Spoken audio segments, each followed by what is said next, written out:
Joining me now, fresh off of calling games 3 and 4 of Knicks-Pacers on ABC, ESPN, and their entire family of networks, is the Emmy Award-winning voice of the NBA on ESPN and also locally for the New York Knickerbockers on MSG, Mike Breen. Good to see you, Mike. How are you? Rich, it's an honor to talk to the best dad ever. You know what, Mike? And I just needed to remind everybody yesterday that my day of being left alone is coming. You know what I mean, Mike? Yes. By the way, I hope my kids would dispute your title, but I'm not positive. It's in dispute. The somewhat disputed best dad ever talking to another right here on the Rich Eisen Show. What's your sense, Mike, of what you witnessed yesterday based on this 4-game series so far, Mike? Number one, Indiana has an incredible amount of confidence all of a sudden. It's amazing how quickly a series can turn.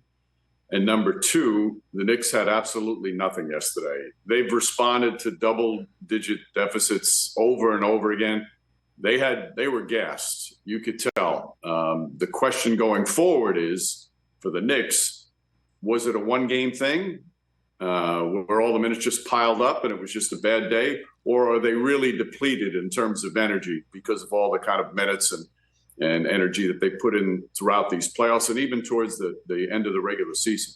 So it's going to be fascinating to see. One thing for sure is the Pacers really feel that they can win this series now and they can win in New York because they played great basketball in those 2 games. But it just goes to show you, Rich, how unbelievable these series can be. If Andrew Nembhard doesn't hit that shot at the end of Game 3, it's 3-0 probably, and the Knicks have a commanding lead. But he hits that shot, all of a sudden they come out and play their best game of the playoffs in Game 4. And now you've got yourself a real slugfest. Well, if anybody's had a front row seat, you have literally had one to the conversation involving Tom Thibodeau's rotation and how he pushes the pedal to the metal and whether that is a fair assessment of it. I mean, Charles Barkley was very critical on TNT prior to the Nuggets and the Timberwolves game last night, saying it's just going to catch up to the Knicks and whether it has right now. I'll give you the floor on that. It's taken years. I mean, obviously it goes back to Thibodeau's Bulls days as well. I'll give you the floor on that, Mike.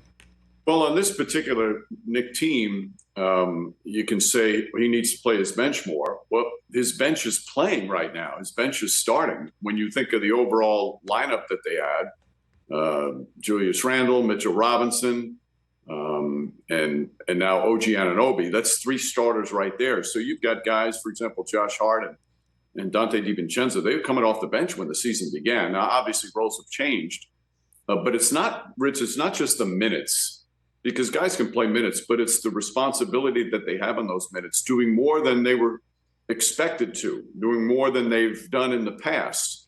And you can get away with that over certain stretches, but sometimes it does catch up to you. I mean, Dante DiVincenzo has been magnificent. He's had a career year, but he's not used to having the pressure of coming up and scoring 25 a night.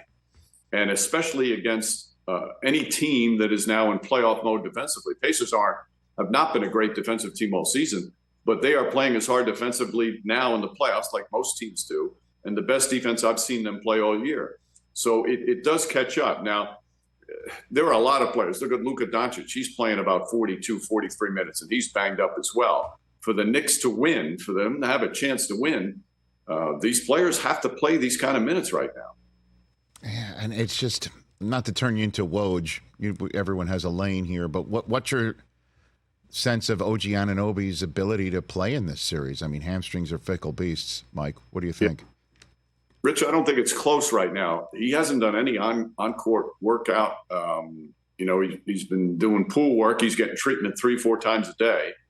So they're doing their best to get him in. But I don't think he's going to play tomorrow. I'd be surprised even if he played Friday. Maybe towards the weekend there's a chance.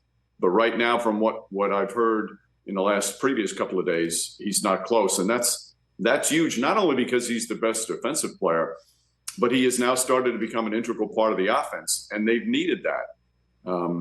When Julius Randle went down, that's a lot of points. That's 25 points a night. and DiVincenzo and Hart and McBride have done a magnificent job of filling in and each being a part of trying to get those points. But again, every single night it's hard, and Anunoby was a part of that as well. So, and this is not to take anything away from the Pacers; they have been great. But this team, what they've accomplished, being this shorthanded, again, the end of the regular season to get that 2 seed, and now is pretty incredible. Mike Breen, Emmy Award-winning voice of the NBA on ESPN and ABC here on the Rich Eisen Show. Do you remember Jalen as a kid, Jalen Brunson, seeing him around the Knicks, yeah. Mike? I specifically remember, I knew, I remember Rick being on the team, and I remember his son, but I can't say that I remember, I remember little Jalen running around, because most of the time back. But it really is one of the great stories when you think about it, how they've all wound up together. I mean, Leon Rose is Jalen's godfather. And the interesting thing was when Jalen was born, Rick was playing basketball in Australia. He had gotten cut and went to Australia to play, to try and get some pro experience to get back to the NBA. And when Jalen was born, Rick was in Australia. And back in the day, you didn't fly back for the birth of your child. Otherwise, you didn't get paid in those leagues. He had to stay there. He didn't see Jalen until after, I think it's like 2 or 3 months when he was born, after he was born.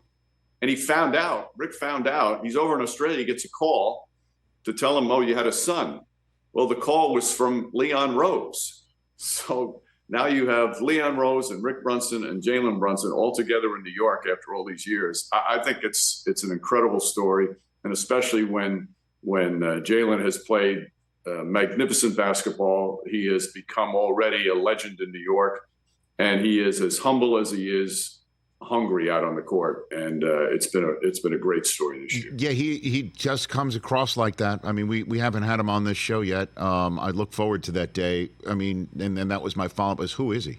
I mean, for him to do this, I mean, you're a Fordham guy, you're a New Yorker, so you know when somebody gets paid a lot of money to become a new free agent signee in New York, there's a ton of expectations, certainly when there's not much of a track record for the guy. And he's become the guy, period. End of story. I'm wondering what's inside ticking there, Mike. Well, we watched him in Dallas, and he's basically Luka Doncic's backup. And Doncic is a generational player, so he's not going to get time over him. But when Doncic went down with those injuries a couple of years ago in the playoffs, and Jalen had to play, he had a 41-point game in the playoffs. Here's the backup getting a starting role, and he performs like that in a postseason game. So you knew the potential was there, but I don't think anybody realized that it was going to be this special. I don't even think his dad thought that he was going to be one of the top scorers in the NBA, an MVP candidate. But he's got this work ethic that you hear all the time. But, all the footwork, all the off-balance floaters in the lane, that's not just by luck. He practices those all the time. He's also a player that takes great care of his body, gets proper amount of rest, does the sleep. He does the whole thing. He's so driven to be a great player. And one of the things he says is to his credit, is he never lets a bad game get in the way. He puts the bad game aside right away. But he also puts the good game aside. He could have 45, and that game's in the rearview mirror as well. And that's the key to a lot of great players. You don't let past performances affect you. You don't let past quarters. If you have a bad first quarter or a great first quarter, it's over with, it's done. It's always moving forward. The mindset, his mental toughness is as important as his physical toughness. I mean, I could go on and on. You watch him every day, and you see it's a product of all the work. Mike Breen here on the Rich Eisen Show. Let's talk about the defending champs who have come back, to say the least, and looked terrific in blowing out the Timberwolves in back-to-back games, with Timberwolves fans ready for a coronation, if you will. What do you see in the Nuggets that makes you think, okay, maybe we do have a title defense that can be successful here, Mike? I think the experience, Rich. We hear it all the time, and we have far too many cliches in sports. But the cliche of the past champion, they know what it takes to win. We hear that all the time. Denver knows what it takes to win. They know that when you go through a playoff run, you're going to hit some bumps. You're going to hit some rough times. It's not going to be easy. There's going to be nights where you get crushed. There's going to be nights where you lose heartbreakers. But they've been through that. So they understand being down 0-2, even losing 2 home games, they can still come back and win it. And I think that's important for that team. Now, let's see Minnesota, a team that hasn't been through that. Let's see how they handle the adversity now as they go back to Denver, because they haven't won a title yet. They're so talented. They're so much fun to watch.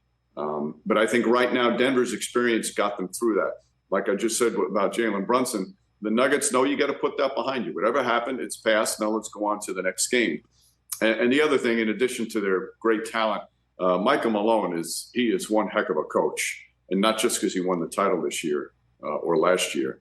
So you knew he had adjustments and will make it, and you put it all together, and now we've got what could be a classic series. You've been at this a long time, Mike. You ever have a moment like Kevin Harlan had last night where somebody sticks a buzzer beater from mid-court, half-court, right in front of the table and kind of stands over you to celebrate like Jamal Murray did?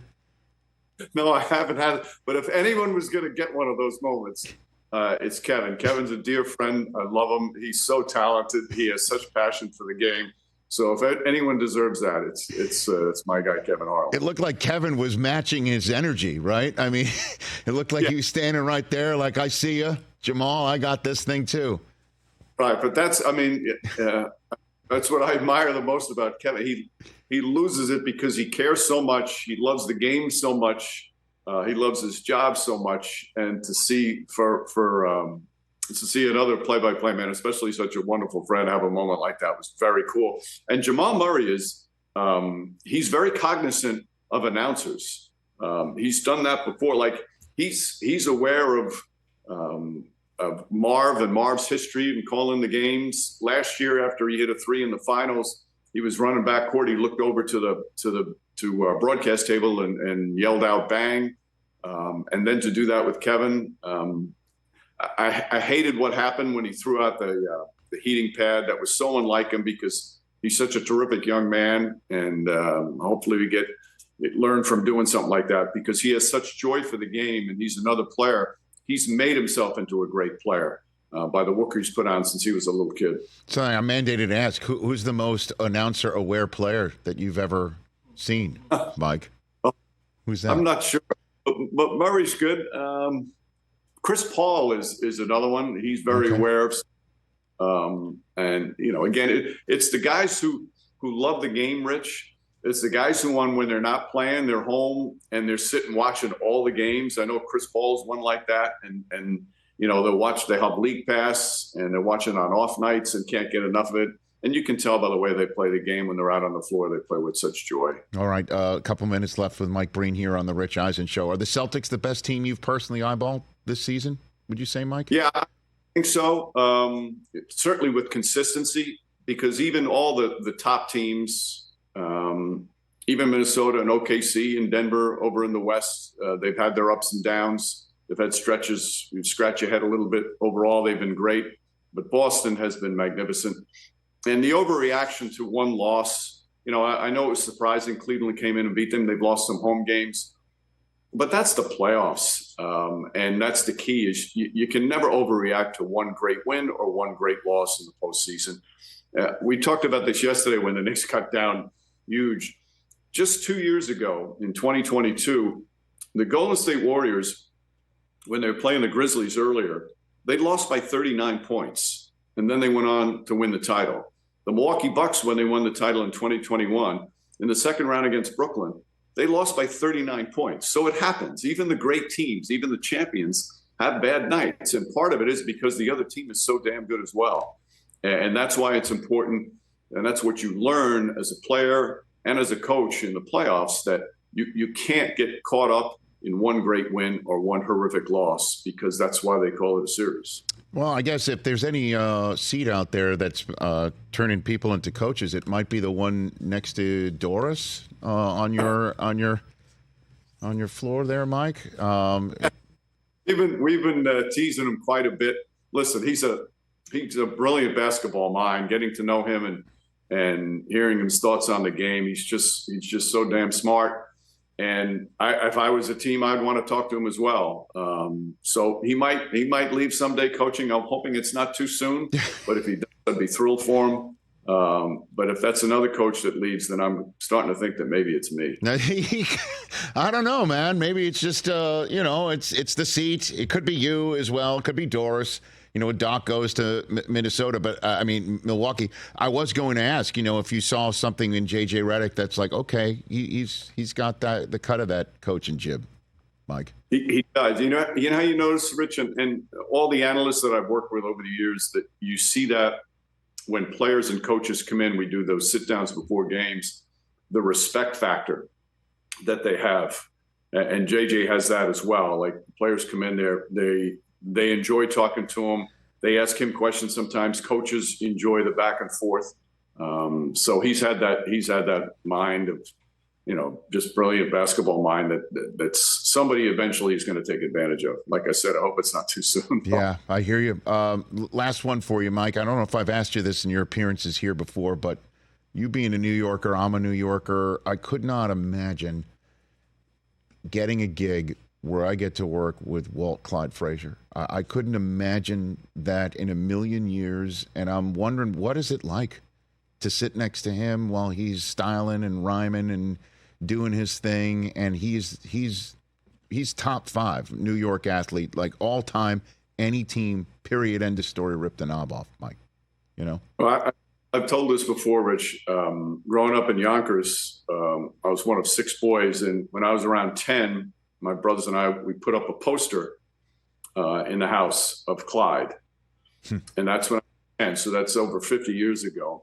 My mother, who's still alive and still living in the house, still has that poster up. It's still up there after all these years. And sometimes reality surpasses the dreams. I loved and idolized Clyde as a kid. Then to just work with him initially was a dream come true. Then to become his partner for several decades, and then to be this lifetime friend with him. It's been one of the blessings of my life. He's not just a Hall of Fame basketball player and Hall of Fame broadcaster. He's just this wonderful human being who's taught me so much about basketball and also about life. His big picture perspective on everything and all the experiences he's been through have been such a great educational experience for me. I just treasure it. I really do. I love that. And I'm putting the Knick fan hat on here saying, how many minutes do you think he can give us? Game 5, Game 6? What do you think? We have to go down deep in that rotation, Mike. You know what I mean? Yeah. It's going to be fascinating to see if that was just a one-game thing or they back again. Do not sell this team short, as you know. Yep. They're full of fight. When's your next game? What do you have next? What do you got? Next games will be TNT has Monday, Tuesday, Wednesday. We could have a Thursday or Friday Game 6s, depending on what happens in the next night or two. Okay. Well, Mike, really appreciate our conversation, you taking the time after a very busy weekend. Happy belated Mother's Day to your wife and your mom. Loved hearing that, Mike. My pleasure, Rich, and I'll do my best to try and steal that title away from you. You got it, Mike. But if you come at the king, you best not miss, not to be aggressive on the way out, but that's the New Yorker in me.